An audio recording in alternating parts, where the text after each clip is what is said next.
గురుగారు, న్యాయ సంవిధానములో పిష్టి పేషణ న్యాయం అంటే ఏమిటి?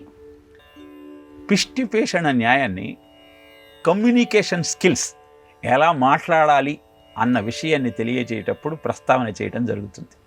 పిష్టి అంటే పిండి అని, పేషణము అంటే కలిపెట్టడం, పిసికేయటం. మనం మాట్లాడేటప్పుడు అది చెప్పిందే చెబుతూ ఎదుటివాడికి విసుగు కలిగిస్తే అది సరి అయిన సంభాషణ కాదు.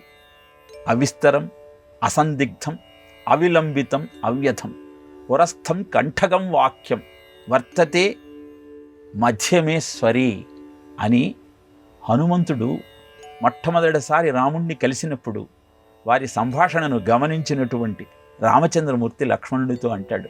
ఎంతో అద్భుతంగా మాట్లాడుతున్నాడు హనుమంతుడు. అవిస్తరం, గంటలు గంటలు ఉపన్యసించి తన గొప్పదనాన్నంతా ప్రకటించుకోవాలన్న ప్రయత్నం చేయటం లేదు, అవసరమైనంత మాత్రమే మాట్లాడుతున్నాడు.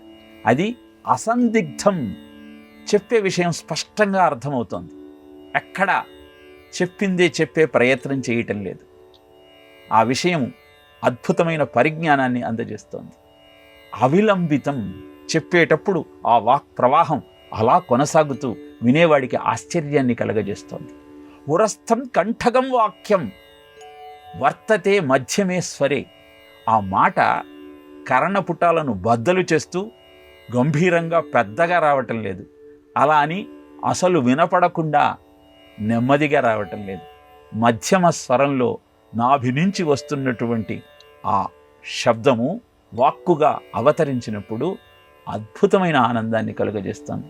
ఇలా మాట్లాడటం అనేది కేవలం పండితులకు మాత్రమే సాధ్యమవుతుంది అంటాడు రామచంద్రమూర్తి.